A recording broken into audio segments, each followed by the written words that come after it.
Hello everyone, welcome to my YouTube channel. मेरा नाम विकास नेहरा है एंड आज के इस वीडियो में अपन बात करेंगे WHM सिक्योरिटी सेंटर के बारे में। इसमें डिफरेंट ऑप्शंस है जिनका आप यूज़ लेके WHM और cPanel को सिक्योर कर सकते हो। और अपना ये WHM मास्टरिंग कोर्स जो चल रहा है, ये इसका 32वां वीडियो है। जितने भी वीडियो आपको आई बटन पे उनकी सभी की प्लेलिस्ट आपको मिल जाएगी, तो वहाँ पे जाके इस कोर्स के जितने भी वीडियोज़ हैं वो आप देख सकते हो। चलिए WHM में चलते हैं और सिक्योरिटी सेंटर को डिस्कस करते हैं। तो यहाँ पे आते हैं एंड ये सिक्योरिटी सेंटर लिखा हुआ, जब इस पे क्लिक करोगे तो यहाँ पे डिफरेंट ऑप्शन आएंगे। तो पहला ऑप्शन है अपाचे मोड यूज़र डायरेक्टरी, ठीक है। इस पे आते हैं और इसको आपको डिसेबल ही रखना है बाय डिफ़ॉल्ट। एंड इसके बारे में जब आप पढ़ोगे तो यहाँ पे आपको वार्निंग भी लिखी आएगी कि तो आपको इसको डिसेबल ही रखना है। बिकॉज इसमें प्रॉब्लम क्या है कि यहाँ पे जैसे कि आपकी कोई वेबसाइट है, मेन वेबसाइट, ठीक है। जैसे मान लीजिए example.com आपकी एक वेबसाइट है, ओके। अगर किसी बंदे ने आपकी मेन वेबसाइट के आगे ये स्लैश लगा के एंड फिर यहाँ पे कोई भी यूज़र नेम रख दिया या अपना ही यूज़र नेम रख दिया, तो बाय डिफ़ॉल्ट उसकी वेबसाइट ओपन होगी, ठीक है। जैसे एग्जाम्पल के लिए ऐसा हो समझते हैं, या IP का भी यूज कर सकते हैं स्लैश एंड ये वाला साइन लगा के आगे अगर वो कोई भी यूज़र नेम यहाँ से डालेगा तो उसकी साइट ओपन हो जाएगी। तो ये तो नॉर्मल है, लेकिन इसमें होगा क्या कि साइट तो उसकी ओपन होगी, लेकिन जो रिसोर्सेज वगैरह है वो इस मेन साइट के ओपन होंगे, ठीक है। तो इसलिए इसको डिसेबल रखना ज़रूरी है। एग्जाम्पल के लिए जैसे example.net ये है, ठीक है। एंड मैंने मान लीजिए यहाँ पे रख दिया ये विकास यूज़र नेम रख दिया यहाँ पे, ठीक है। तो अभी क्या होगा, जैसे ही मैं इस पे जाऊँगा तो यहाँ पे अपने पास ये vikas.com वाली जो साइट है ना वो ओपन हो जाएगी। लेकिन इसमें प्रॉब्लम क्या है कि जो रिसोर्सेज यूज़ है ना, जैसे मैंने vikas.com वाले को बैंडविड्थ 5 MB दे रखी है, लेकिन वो यूज़ नहीं होगी, वो यूज़ होगी इस साइट वाले की। इस साइट को जो भी मैंने दे रखी होगी रिसोर्सेज, वो वाले यूज़ होंगे। एंड इसका यूज़ करके आपको किसी भी अगर आपके पास यूज़र नेम है तो आप एक्सेस कर सकते हो किसी भी साइट को यहाँ से। तो इसलिए इसको आपको डिसेबल ही रखना है। अगर आपको अनेबल करना है देखने के लिए तो आपको उसे सेलेक्ट करके यहाँ पे सेव करना है, तो वो अनेबल हो जाएगा, ठीक है। तो यहाँ पे cPanel की तरफ से भी ये स्ट्रॉन्गली रिकमेंडेड है कि आपको इसको डिसेबल ही रखना है। तो इसको डिसेबल ही रहने दो, जो भी है इसको बाय डिफ़ॉल्ट ही छोड़ दो। उसके बाद यहाँ पे आते हैं SMTP रिस्ट्रिक्शन, ठीक है। SMTP रिस्ट्रिक्शन में यहाँ पे देखो ये यहाँ पे एनेबल ही है बाय डिफ़ॉल्ट। एंड जो इसको अगर आपको कंट्रोल करना है कि कैसे रिस्ट्रिक्शन लगाई जाती है, तो यहाँ पे जब आप ट्विक सेटिंग पे क्लिक करोगे तो ये आपको रिडायरेक्ट कर देगा SMTP की जो रिस्ट्रिक्शन है उस पर। तो यहाँ पे आना है और ये जो मेल वाला ना, ट्विक सेटिंग में ये जो मेल वाला है यहाँ पे आना है एंड यहाँ पे आप उनकी रिस्ट्रिक्शन वगैरह लगा सकते हो। इसके बारे में मैंने ट्विक सेटिंग वाले वीडियो में कंप्लीट समझाया है, तो वो आप वीडियो ज़रूर देखें कि कैसे आप किसी को एक्शन लगा के उसके जो आउटगोइंग मेल है उसको ब्लॉक कर सकते हो। एंड उसकी लिमिट लगा सकते हो कि कोई अगर 500 मेल से ऊपर सेंड कर रहा है बल्क में तो उसको आप रिजेक्ट कर सकते हो। तो ये सारे एक्शन उसमें आप लगा सकते हो। एंड स्पैमर को फाइंड कर सकते हो कि कौन बल्क में कर रहा है। जो भी बल्क में कर रहा है उसको आप यहाँ से ब्लॉक कर सकते हो। उसका एक्शन यहाँ पे आप डिफाइन कर देना तो वो ऑटोमेटिकली अप्लाई हो जाएगा, ठीक है। तो ये वाला मैंने ऑलरेडी ट्विक सेटिंग वाले वीडियो में समझाया हुआ है, तो वो आप वीडियो ज़रूर देखना। 7वां या 8वां वीडियो आपको मिलेगा, 7वां या 8वां एपिसोड। इसके बाद आते हैं नीचे, ठीक है। SMTP रजिस्ट ये हो ही गया। उसके बाद आते हैं कंपाइलर एक्सेस। तो कंपाइलर एक्सेस यहाँ पे जो बाय डिफ़ॉल्ट है एनेबल है यहाँ पे, है ना। तो कंपाइलर एक्सेस के बारे में आप यहाँ पे थोड़ा देखो, मैं आपको बता देता हूँ। This interface lets you manage your server like C and C++ compiler user access. This can help you protect your server from attacks. तो ये क्या, ये जो कंपाइलर एक्सेस अपन ने एनेबल कर रखी है, ये अपने को जो भी जो एक्सप्लॉइट अटैक होते हैं ना इनमें cPanel वगैरह में, तो वो इसको प्रिवेंट करता है, इसको बचाता है उससे। अगर आप इसको कंपाइलर को आप यहाँ पे सर्च करोगे कि कंपाइलर होता क्या है, तो यहाँ पे आपको थोड़ी सी ये आप पढ़ सकते हो इसके बारे में। ट्रांसलेट ए programming language source code into machine code. तो जो प्रोग्रामिंग लैंग्वेज का कोड है वो ट्रांसलेट करता है मशीन कोड में। तो ये यहाँ पे एनेबल है, तो जो भी सिक्योरिटी अटैक होंगे उससे अपने cPanel वगैरह WHM को ये अटैकर से बचाएगा। ठीक है, तो इसलिए अपन कंपाइलर एक्सेस को यहाँ पे एनेबल कर रखा है। इसकी जो बाय डिफ़ॉल्ट सेटिंग है वो यही है, तो आपको जो भी है इसको बाय डिफ़ॉल्ट ही रहने देना है। तो यहाँ पे ये होने के बाद चलते हैं नेक्स्ट में। यहाँ पे है कॉन्फ़िगर सिक्योरिटी पॉलिसीज़, तो इस पे क्लिक करना है एंड यहाँ पे फिर नीचे आए एंड यहाँ पे ये आ रहे हैं सिक्योरिटी पॉलिसी आइटम है कि limit login to verified IP address. तो अगर यहाँ पे अगर आप इसको एनेबल करते हो तो क्या होगा कि जैसे कोई अनवेरीफाइड IP से कोई लॉगिन कर रहा है cPanel या WHM जो रीसेलर वाला है, तो उसमें क्या वो सिक्योरिटी क्वेश्चन पूछेगा एंड अगर वो कंप्लीट हो जाता है तो फिर वो वेरीफाइड IP एड्रेस में उसको सिस्टम डाल देगा। एंड आप 2 स्टेप वेरिफिकेशन भी लगा सकते हो, जो कि गूगल ऑथेंटिकेटर आपने देखा होगा कि उसमें नए नए OTPs आते रहते हैं हर 1 मिनट में, तो ये वाला भी आप यूज ले सकते हो। और पासवर्ड वगैरह स्ट्रॉन्ग रख सकते हो एंड पासवर्ड की एक एज रख सकते हो कि हर 30 दिन में उसको चेंज करे या हर 90 दिन में उसको चेंज करें। तो ये वाली जो सिक्योरिटी की पॉलिसीज़ हैं वो आप अप्लाई कर सकते हो। तो जो भी कोई cPanel का यूज़र है या आपका रीसेलर है उन पे ये सारी चीज़ें अप्लाई हो जाएंगी। ठीक है, तो मैं इसको ऐसे ही बाय डिफ़ॉल्ट छोड़ता हूँ, आप अपने हिसाब से इसको कर सकते हो। एंड इसको भी बाय डिफ़ॉल्ट छोड़ना है। यहाँ पे देखो क्या लिखा हुआ है, we recommend you do not enable these extension unless you have in the depth understanding of your remote API use and DNS cluster configuration। अगर आपको ये वाला करना है तो आप डेवलपर वगैरह से एक बार पूछ लेना, जो भी आपका डेवलपर है या फाइवर वगैरह पे आप डेवलपर सिक्योरिटी वाला को हायर करके इसके बारे में आप पूछ सकते हो अगर आपको रिक्वायरमेंट है तो। अदरवाइज़ तो इसको बाय डिफ़ॉल्ट ऐसे ही छोड़ना है।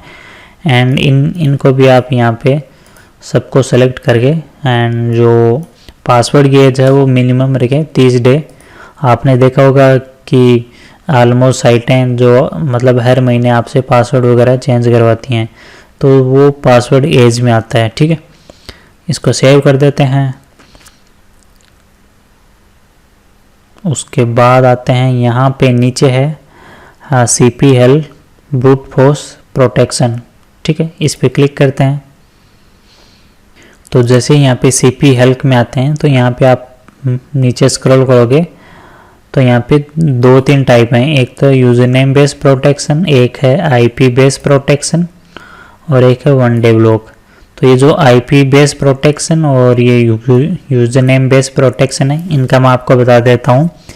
ये बेसिकली एक ही IP से अगर कोई लॉगिन कर रहा है बार बार एंड एक टाइम फ्रेम में अगर वो अपने जो फेलियर हैं तो ये वाला टाइम फ्रेम है और ये लॉगिन अटेम्प्ट वो कर देता है, तो उसके बाद जो उसका जो अकाउंट है वो लॉक हो जाएगा।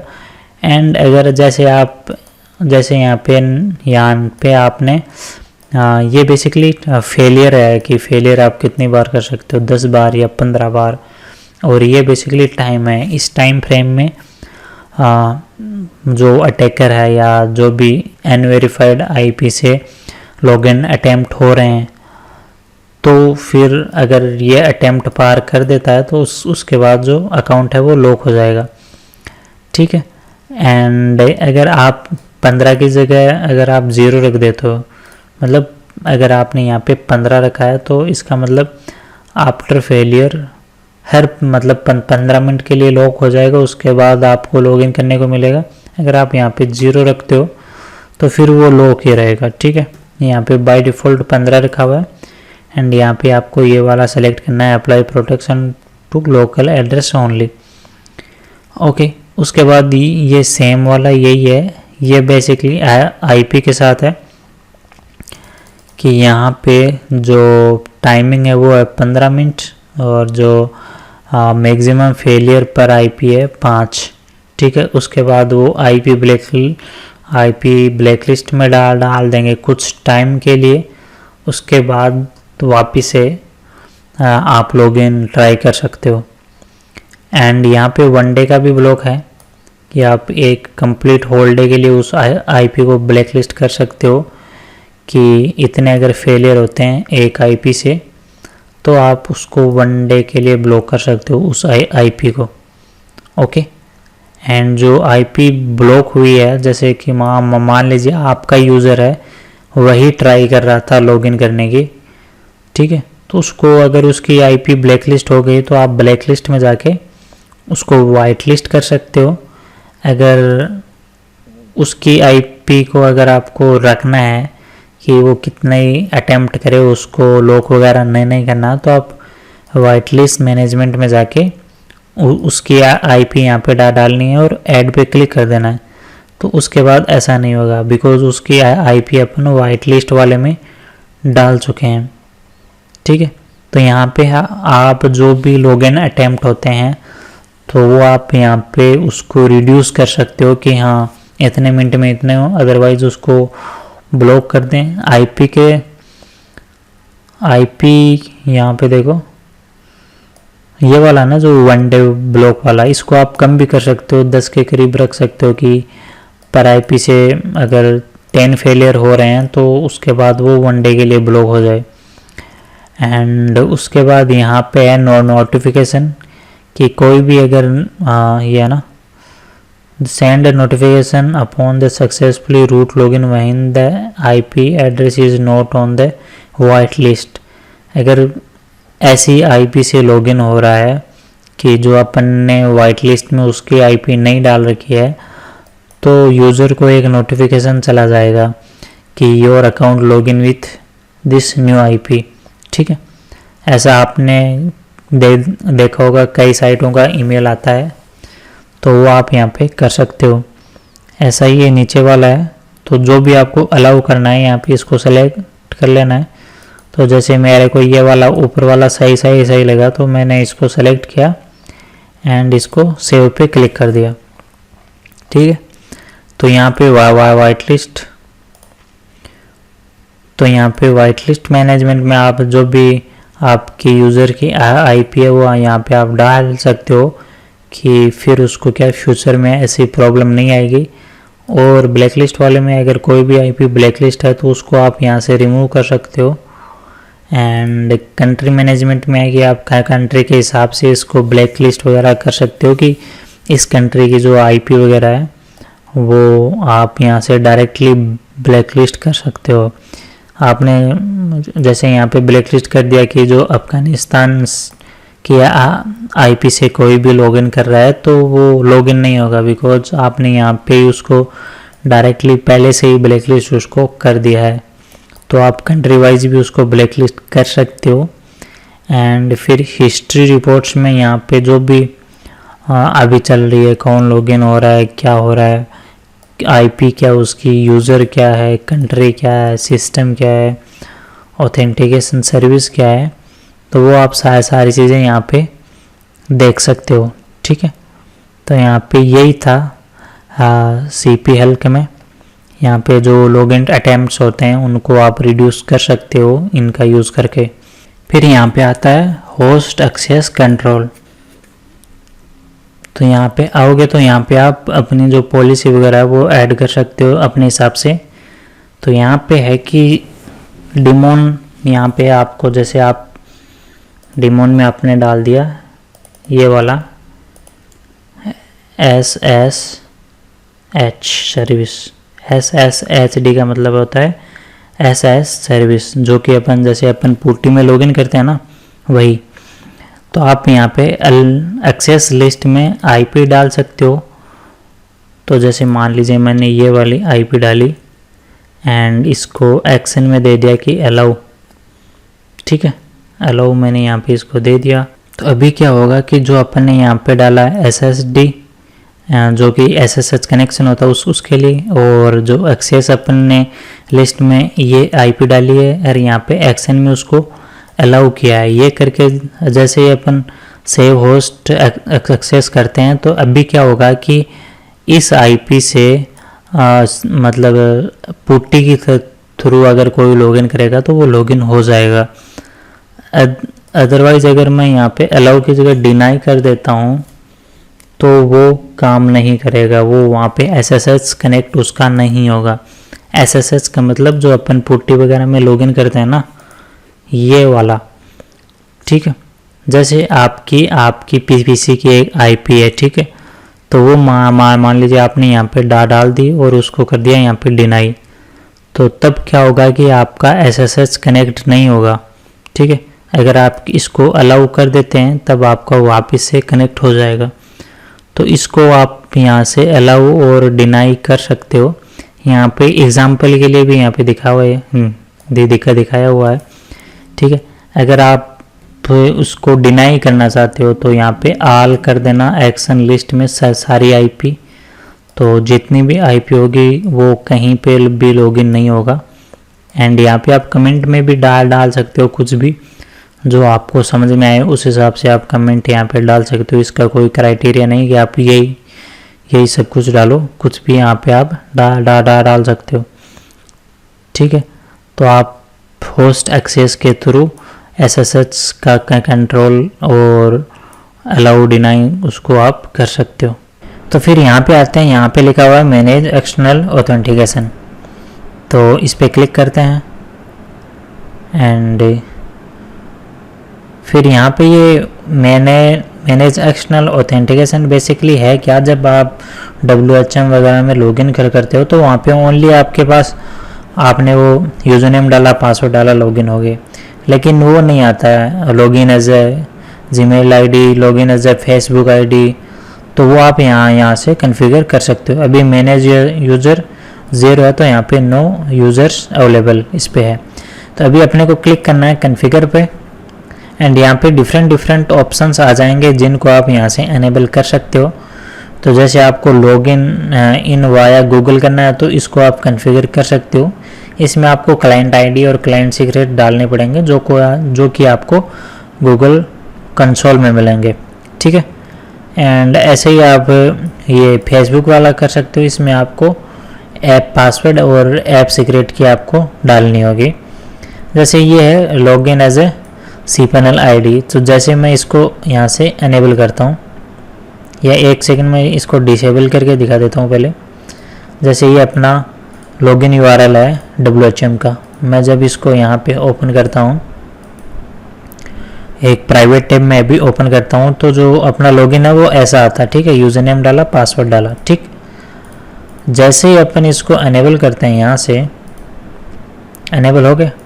अभी मैं जैसे इसको रिफ्रेश करता हूँ तो देखना यहाँ पे एक और आ जाएगा, और में यहाँ पे लिखा है लॉगिन इन वाया cPanel ID। तो अगर आपके पास cPanel का यूज़र नेम पासवर्ड है तो इस पर क्लिक करके आप वो डाल सकते हो, तो आप WHM में अपने लॉगिन हो जाओगे, ठीक है। ऐसे ही आप यहाँ पे cPan जो जीमेल फेसबुक वाला भी आप यहाँ पे डाल सकते हो कि आपके पास 3-4 मेथड हो लॉगिन करने के, ठीक है। जैसे ये वाला मैं अभी तो इसको डिसेबल कर देता हूँ, लेकिन जब आप कॉन्फ़िगर में जाओगे तो आप यहाँ से जो इसका जो ये है ना बटन, इसकी आप यहाँ से डिज़ाइन वगैरह चेंज कर सकते हो। यहाँ पे जो इसका टेक्स्ट है वो भी आप यहाँ से चेंज कर सकते हो, ठीक है।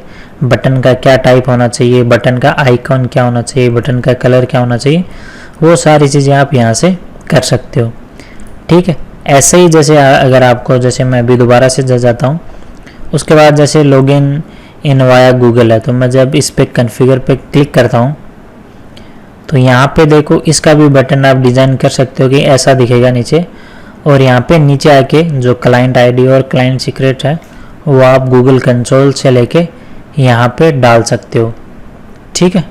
उसके बाद यहाँ पे अपन आते हैं, इस वाले तो अपना हो गया कि आप डिफरेंट यहाँ पे ऑथेंटिकेशन एनेबल कर सकते हो। उसके बाद यहाँ पे आते हैं मैनेज रूट SSH की, ठीक। ये SSH की बेसिकली काम आती है पुटी में लॉगिन वगैरह अपन करते हैं ना तब। तो यहाँ पे देखो क्या है कि यहाँ पे दो हैं ऑप्शन, एक तो जनरेट ए न्यू की, एक है इंपोर्ट ए की। तो यहाँ पे जनरेट की वाले में क्या होता है कि आप यहाँ से जो पब्लिक की और प्राइवेट की है वो यहाँ से आप जनरेट कर सकते हो, ठीक है। तो जैसे मैं यहाँ पे इस पे क्लिक करता हूँ, जनरेट ए न्यू की पे क्लिक करता हूँ, ओके। एंड यहाँ पे ये की का नाम पूछ रहा है तो मैं यहाँ पे डाल देता हूँ विकास, की का नाम डाल दिया। पासवर्ड यहाँ पे डालने के लिए बोल रहा है तो मैं ये कोई भी पासवर्ड आप डाल सकते हो, अदरवाइज पासवर्ड जनरेटर का भी आप यूज़ ले सकते हो।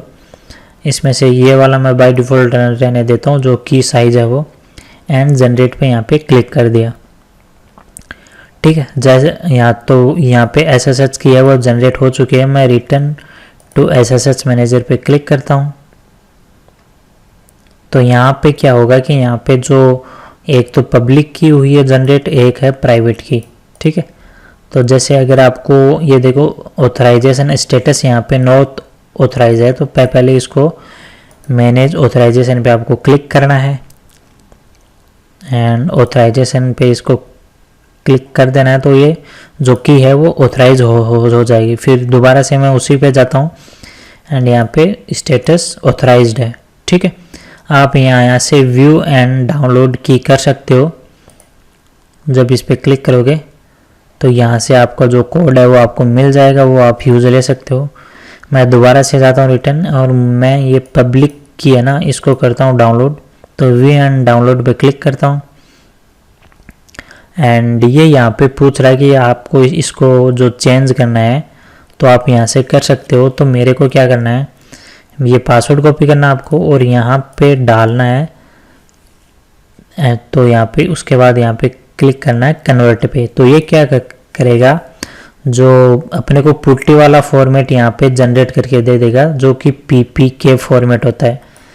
तो ये कोड अपने को यहाँ पे मिल गया। अभी आपको क्या करना है, मैं एक नई यहाँ पे नोटपैड ओपन करता हूँ, ये यहाँ पे इसको पूरा कॉपी करता हूँ, यहाँ पे डाला और इसको सेव एज है, मैं डेस्कटॉप पे करता हूँ इसको, ठीक है।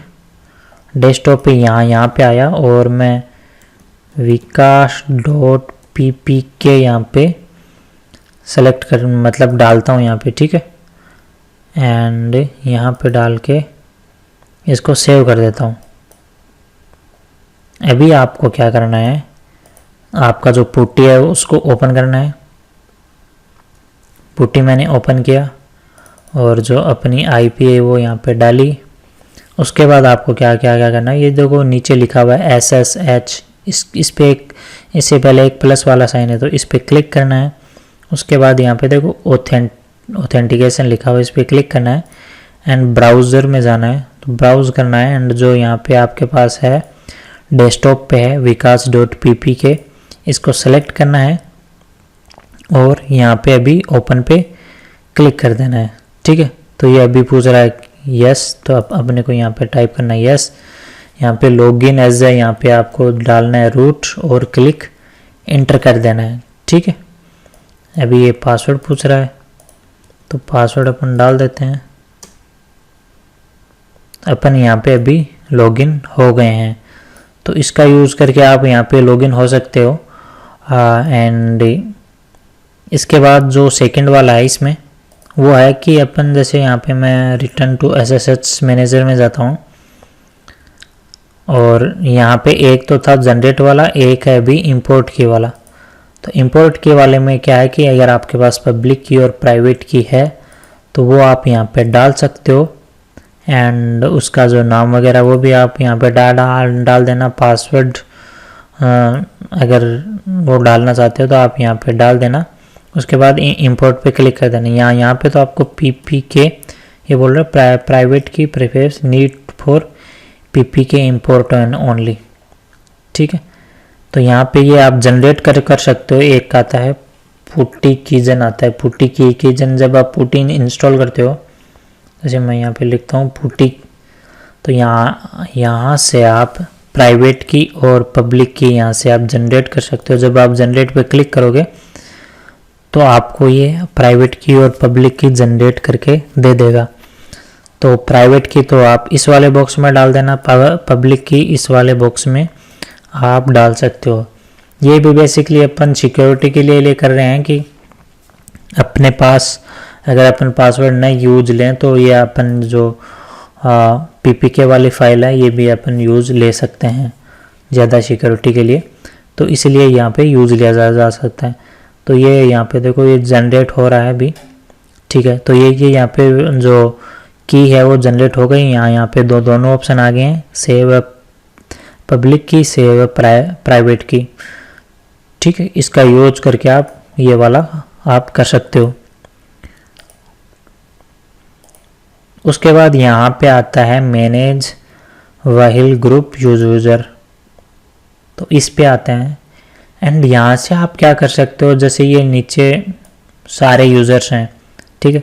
जैसे ये विकास नारा यूज़र है, रूट यूज़र है, एंड यहाँ पे रीसेलर वन जो कि cPanel के यूज़र्स हैं, ठीक है। तो यहाँ पे जितने भी यूज़र्स हैं वो यहाँ पे हैं। तो इनको जैसे मैंने ये है कि यहाँ पे है ना add a user to the wheel group. तो इसका मतलब क्या है कि जैसे आप कोई यूज़र, जैसे ये रीसेलर वन है तो मैंने इसको कर दिया ऐड टू ग्रुप। तो अभी क्या होगा, मैं ये ऐड टू ग्रुप तो हो गया, मैं अभी दोबारा जाता हूँ। तो ये क्या होगा कि ये ऊपर वाले बॉक्स में यहाँ पे ऐड हो जाएगा। तो इसका क्या मतलब होता है कि ये परमिशन देता है, ये जो अगर ये इस वाले ग्रुप में ऐड हो गया तो ये क्या कि जो रूट यूज़र है ना, रूट यूज़र या जो कि एडमिन की एक्सेस होती है SSH पे, वो ये ले सकता है। मतलब SU कमांड के थ्रू, एक SU कमांड आती है, मतलब कि sudo SU कमांड लगा के वो कोई भी कमांड एज ए रूट उसको रन कर सकता है, ठीक है। तो जो भी यूज़र आप यहाँ पे ऐड करोगे उसको ये एक्सेस यहाँ पे मिलेगी, ठीक है। तो इसलिए ये वाला जो है ना ये यूज किया जाता है। आप इसको दोबारा से रिमूव भी कर सकते हो। जैसे आपने यहाँ पे 5-10 ऐड कर दिए तो जिसको भी आपको करना है उसको सेलेक्ट करना है और रिमूव फ्रॉम द ग्रुप करना है, तो वो वाला यहाँ पे दोबारा से रिमूव भी हो जाएगा। तो नेक्स्ट जो ऑप्शन है वो है मोड सिक्योरिटी कॉन्फ़िगरेशन। तो इस पे जाते हैं। तो यहाँ पे मोड सिक्योरिटी कॉन्फ़िगरेशन में क्या है कि यहाँ पे ग्लोबल डायरेक्टरीज लिखे हुए हैं। तो यहाँ से आप सर्च भी कर सकते हो कौन सी डायरेक्टरी आपको सर्च करनी है।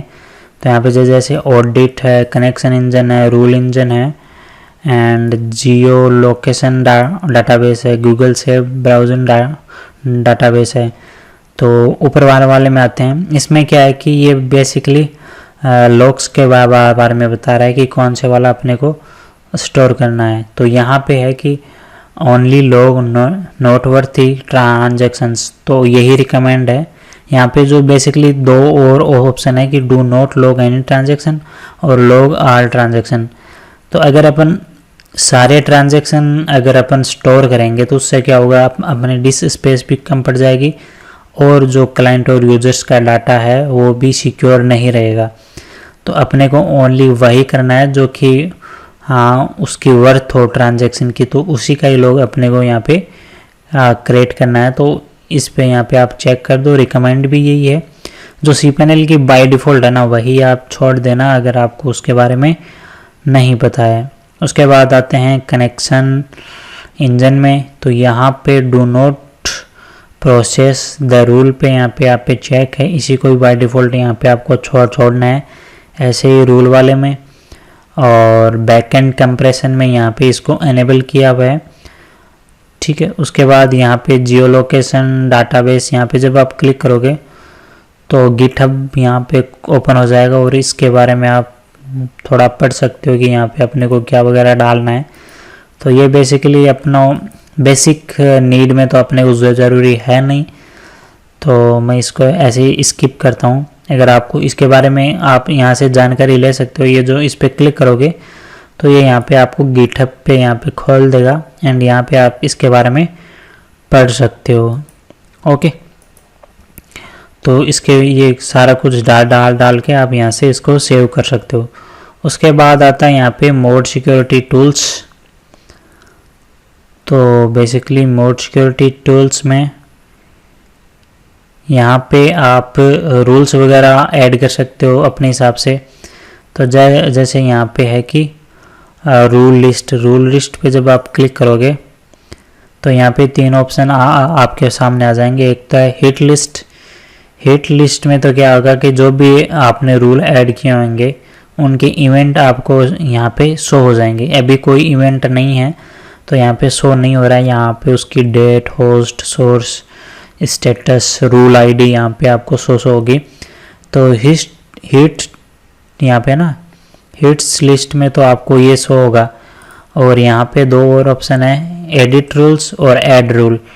अगर आपके और मतलब रूल ऑलरेडी बने हुए हैं तो आप उसको एडिट कर सकते हो, अगर नहीं है तो आप ऐड रूल पे क्लिक करोगे तो यहाँ पे आपका जो टेक्स्ट बॉक्स है वो ओपन हो जाएगा। यहाँ पे आप रूल अपना क्रिएट कर सकते हो। ये किस हिसाब से क्रिएट होता है वो आप जो कि सिक्योरिटी डेवलपर्स होते हैं एथिकल हैकिंग में, उनको पता होता है कि मोड सिक्योरिटी रूल कैसे क्रिएट किए जाते हैं। तो इसके लिए आप किसी अगर आपको करवाना है तो ये आप कोई रूल वगैरह अपने हिसाब से ऐड करवाना है सिक्योरिटी के लिए, तो वो आप एथिकल हैकर होते हैं तो उनसे आप कांटेक्ट कर सकते हो फाइवर वगैरह पे, या फ्रीलांसिंग में आपको बहुत सारे मिल जाएंगे। ठीक है, एंड इसको यहाँ पे अगर कोई ऑलरेडी बाय डिफ़ॉल्ट आपके सर्विस प्रोवाइडर के थ्रू ही अगर यहाँ पे बना हुआ है तो उसको आप यहाँ पे एडिट भी कर सकते हो अगर आप उसके बारे में जानते हो तो। अदरवाइज़ इसको यहाँ पे स्किप ही करना जो भी है। उसके बाद आते हैं मोड सिक्योरिटी वेंडर्स।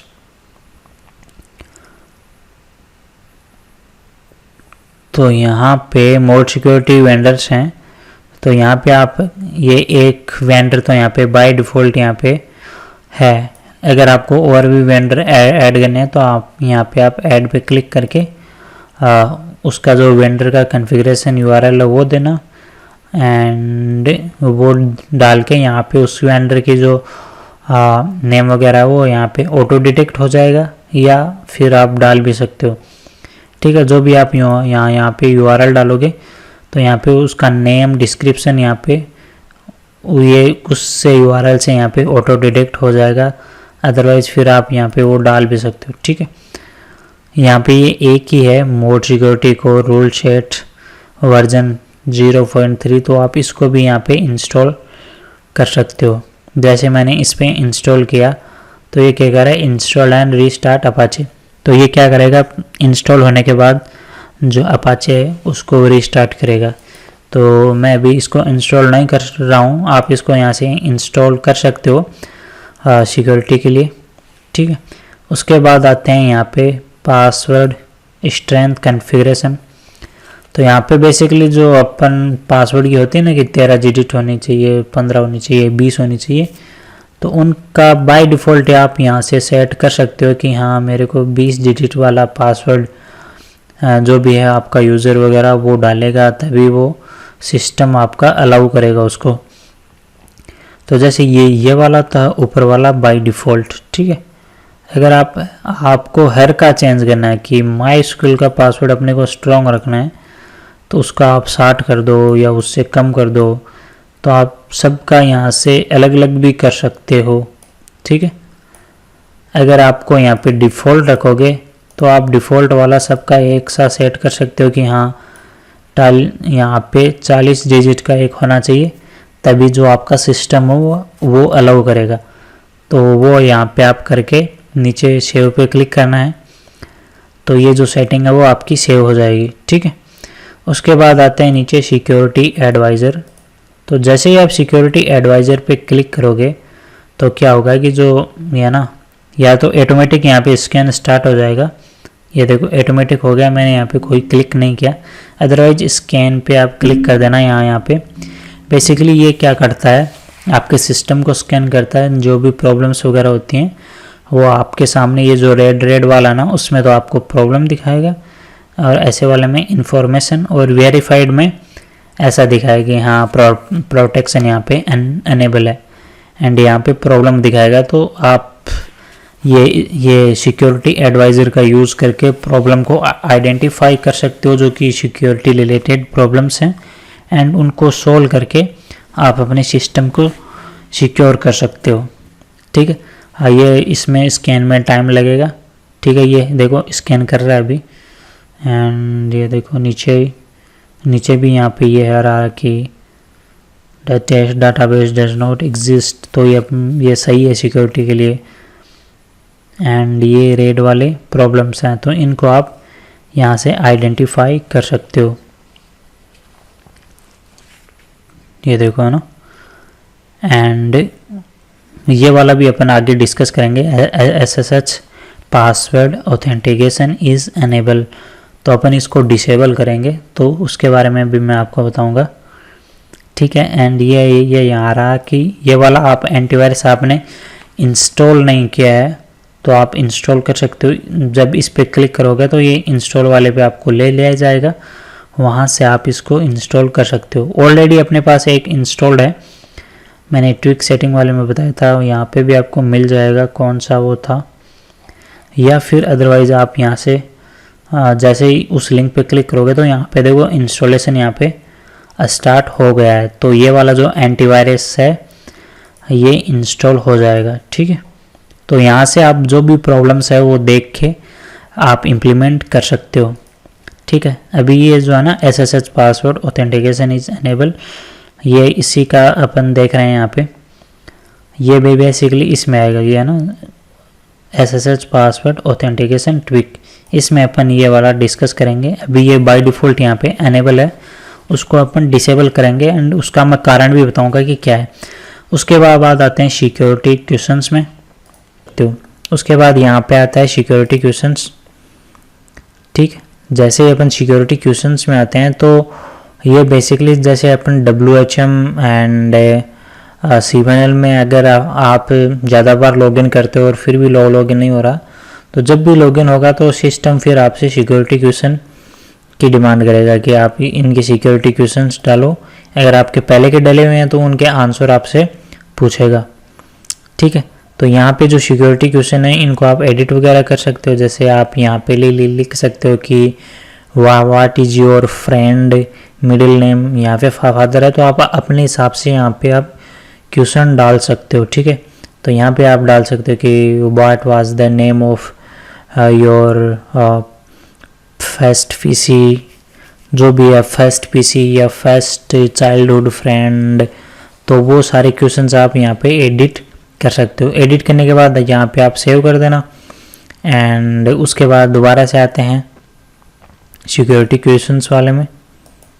ठीक है, सिक्योरिटी क्वेश्चंस वाले में यहाँ पे एक है ऐड और remove the recognized IP address, तो इस पे जब क्लिक करते हैं तो यहाँ पे आप अपनी IP डाल सकते हो, तो सिस्टम को पता रहेगा कि ये आपकी IP है, तो उस पर ये सिक्योरिटी क्वेश्चन वगैरह नहीं आएंगे, बिकॉज आपने यहाँ पे वो IP ऑलरेडी डाल रखी है। आप इसको रिमूव भी कर सकते हो, जो भी डली हुई IP होगी आप उसको रिमूव कर सकते हो। यहाँ ऐसा आ जाएगा, जैसे ही आप अपनी IP यहाँ पे डालोगे तो यहाँ पे आपकी IP आ जाएगी, तो फिर आप यहाँ से फंक्शन में यहाँ पे इसको रिमूव कर सकते हो। ठीक है, तो ये इसलिए यूज़ होता है। उसके बाद यहाँ पे आते हैं सेल्फ फॉर्क बॉम्ब प्रोटेक्शन, तो इस पर क्लिक करते हैं तो यहाँ पे आते हैं सेल्फ फॉर्क बॉम्ब प्रोटेक्शन। तो इसमें बेसिकली क्या होता है, अगर ये डिसेबल है तो इसमें क्या होता है कि जो टर्मिनल एक्सेस जिस यूजर को मिलती है तो वो जो उसके रिसोर्सेस होते हैं ना उससे ज़्यादा वो यूज़ न कर लें, एंड क्या कि इतना ज़्यादा अगर वो अपने से लिमिट से ज़्यादा रिसोर्सेस यूज़ करेगा तो सर्वर क्रैश हो जाएगा। इसके लिए यहाँ पे इसको आपको एनेबल रखना ज़रूरी है। तो यहाँ पे देखो रिकमेंड भी यहाँ पे किया हुआ है कि आप जो we recommend that you enable this protection for the server that provide terminal access. ठीक है, इसके बारे में आप थोड़ा यहाँ पे पढ़ लोगे तो और भी आपको डिटेल इसकी मिल जाएगी। तो इसको यहाँ पे एनेबल प्रोटेक्शन इसको करना है। ओके, तो यहाँ पे ये प्रोटेक्शन अपन ने एनेबल कर दिया है। उसके बाद आते हैं SSH पासवर्ड ऑथेंटिकेशन ट्विक, जो कि मैंने उसमें बताया था। यहाँ पे वो सिक्योरिटी एडवाइज़र में उसका एरर आ रहा था, तो आप यहाँ से कर सकते हो। जैसे ये अभी बाय डिफ़ॉल्ट ये अभी है ना करंटली एनेबल है। ठीक है, तो ये अगर एनेबल है तो अभी क्या होगा कि आप पासवर्ड का यूज़ करके भी पुट्टी वगैरह में आप लॉगिन कर सकते हो, टर्मिनल में लॉगिन कर सकते हो। तो ये वो बोल रहा है कि अगर आप इसको डिसेबल कर दो तो फिर क्या होगा कि आपको जो की यूज़ लेनी पड़ेगी, जो अपन ने यहाँ पे SSH की बिल्ड की थी ना। देखो इसी वीडियो में आपने ये देखा होगा, अपन ने यहाँ पे SSH की वगैरह डाउनलोड करके अपन ने लॉगिन किया था। तो उसका आप यूज लो, वो ज़्यादा सिक्योर है इससे। एक तो होता है कि अपन ने IP डाली और रूट यूज़र नेम डाला, पासवर्ड डाल दिया जो कि अपना बाय डिफ़ॉल्ट है VPS का, तो टर्मिनल में अपन लॉगिन हो जाते हैं। एक ये है कि आप IP डालो और जो इसका पासवर्ड और इसकी जो फाइल का जो कोड है ना वो डालो, तभी आपका लॉगिन होगा टर्मिनल में। तो सबसे सिक्योर ज़्यादा ये फाइल वाला है। तो ये बोल रहा है कि आप जो फाइल वाला मेथड है ना वो यूज़ करो। ठीक है, तो अभी ये जो पासवर्ड ऑथेंटिकेशन वाला है वो करेंटली एनेबल है, तो आप इसको डिसेबल कर दो, तो ये सिक्योरिटी के लिहाज से अच्छा है। ठीक है, तो अभी क्या होगा कि जब भी आप लॉगिन करोगे टर्मिनल में तो आपको नीड होगी इस फाइल की, अगर आपको लॉगिन करना है टर्मिनल में। अदरवाइज ओनली एक पासवर्ड से लॉगिन नहीं होगा। ठीक है, उसके बाद आते हैं नीचे वाले में ट्रेस राउट एनेबल डिसेबल। तो यहाँ पे बेसिकली दो ही ऑप्शन है एनेबल डिसेबल का। यहाँ पे बेसिकली ये ट्रेस राउटर, आप इसके बारे में थोड़ा गूगल करोगे ना तो ये यहाँ पे ये बता देगा कि ये क्या है। Trace router is command line network tool that determine the route that information package travel across the internet। तो यहाँ पे जैसे अगर आप इसको डिसेबल करते हो तो जो इसकी परमिशन है, फाइल की परमिशन, वो परमिशन कम हो जाएगी। यहाँ पे उसको अगर ओनली रीड या ओनली राइट वाली यहाँ पे परमिशन मिलेगी। अभी है 722 परमिशन। तो यहाँ पे देखोगे आप नीचे, अगर ये एनेबल रहता है तो 755 की इसको परमिशन मिलती है, और अगर ये डिसेबल होता है तो 700 वाली परमिशन इसको मिलती है। आपने देखा होगा फाइल की परमिशन होती है, जैसे मैं यहाँ पे इसको गूगल करता हूँ तो 755 वाले परमिशन में रीड ओनली, राइट ओनली का उसमें आपको एक्सेस मिलता है। Read and execute access for everyone is also right. तो यहाँ पे आप अगर इसको डिसेबल कर दोगे तो यहाँ पे 700 वाली इसको परमिशन मिल जाएगी। 700 वाले में परमिशन में क्या होता है कि फाइल की एक्सेस कम हो जाती है, या तो वो ओनली रीड कर सकता है उसको। ये देख लो यहाँ पे इसके बारे में देख लेना। User still have a full access while issuing the user protect a file against any access from other user। तो ये आप इसको डिसेबल करके देख सकते हो। ये यहाँ से डिसेबल करके आप यहाँ पे ये ना सिक्योरिटी एडवाइज़र, उसमें आप चेक कर लेना अभी भी कोई कुछ इस वाले से रिलेटेड कोई एरर आ रहा है तो आप देख लेना। उसके बाद आते हैं 2 फैक्टर ऑथेंटिकेशन में। तो यहाँ पे क्या है बेसिकली, जैसे आप किसी भी ऐप में या जीमेल वगैरह में या इंस्टाग्राम पे 2 स्टेप ऑथेंटिकेशन करते हो ना, सेम वही प्रोसेस यहाँ पे है। तो यहाँ पे आपको आना है मैनेज माई अकाउंट पे और सेटअप 2 स्टेप ऑथेंटिकेशन पे क्लिक करना है, और ये जो QR कोड है, गूगल एक ऑथेंटिकेटर ऐप आता है, वो आपके अपने मोबाइल में डाउनलोड करना है। उससे ये वाला जो कोड है ना वो स्कैन करना, उसमें स्कैन का एक ऑप्शन आता है। स्कैन करते ही वहाँ पे क्या होगा कि आपको फिर OTP आने लगेगा। उसमें क्या हर 30 या 1 मिनट में OTP चेंज होते रहते हैं। तो वो सिक्योरिटी कोड यहाँ पे डालना है और कॉन्फ़िगर टू स्टेप फैक्टर पे यहाँ पे क्लिक कर देना है। तो फिर क्या होगा कि जब भी आप लॉगिन करोगे WHM वगैरह में तो आपसे OTP मांगेगा। तो ये चीज़ें आप यहाँ से कर सकते हो 2 स्टेप वाला। ये हर में ही होता है, फेसबुक में भी है, इंस्टाग्राम में भी है, ऑलमोस्ट अभी हर ऐप 2 स्टेप ऑथेंटिकेशन अलाउ कर रहा है। ठीक है, तो आप इसका यहाँ से यूज़ ले सकते हो।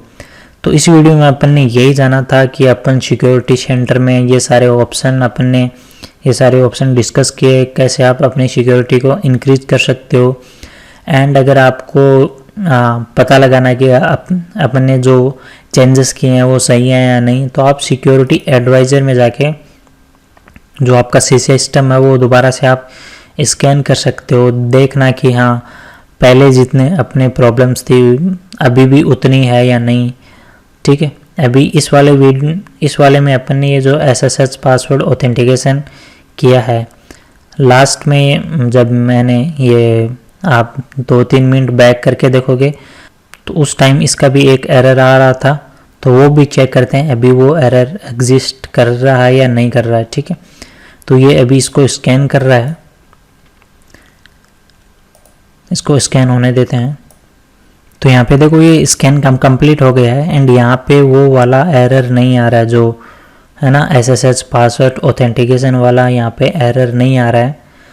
तो ये अपन ने यहाँ पे इसको चेंज कर दिया था, उसको वो जो अनेबल था उसको अपन ने डिसेबल कर दिया, तो अभी वो वाला यहाँ पे एरर नहीं आ रहा है। ठीक है, एंड यहाँ पे सजेशन भी दिए हुए हैं, रिकमेंडेशन दी हुई हैं, तो वो आप यहाँ से उनको आप चेंज करके आप यहाँ पे दोबारा से स्कैन करके ट्राई कर लेना, तब यहाँ पे वो चीज़ें हो जाएंगी। एंड ये जो पासवर्ड वाला भी बोल रहा है कि आप जो पासवर्ड की लेंथ वगैरह है वो आप इंक्रीज़ करो। ठीक है, तो वो भी आप यहाँ से कर सकते हो, जो कि मैंने इस वाले में बताया था। ये देखो ये वाला पासवर्ड, तो इसमें आप उसको इंक्रीज़ करके यहाँ से दोबारा से कर लेना। ये ओनली रिकमेंडेशन में है, यहाँ पे कुछ एरर नहीं दे रहा उसका। एंड जो यहाँ पे था SSH पासवर्ड ऑथेंटिकेशन, तो ये अपन ने सक्सेसफुली यहाँ से इसको चेंज कर दिया था, तो ये अभी एरर में नहीं आ रहा है, ये अपना सक्सेसफुल यहाँ पे दिखा रहा है।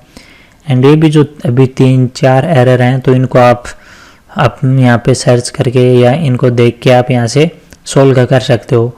तो सिक्योरिटी वाला यहाँ से आप जो सिक्योरिटी एडवाइज़र है, यहाँ से आप अपनी कमी का पता लगा के अपने सिस्टम को आप सिक्योर कर सकते हो। तो इस वीडियो में इतना ही, और अगर आपने अभी तक मेरा YouTube चैनल सब्सक्राइब नहीं किया है तो please subscribe my YouTube channel. और वीडियो देखने के लिए धन्यवाद।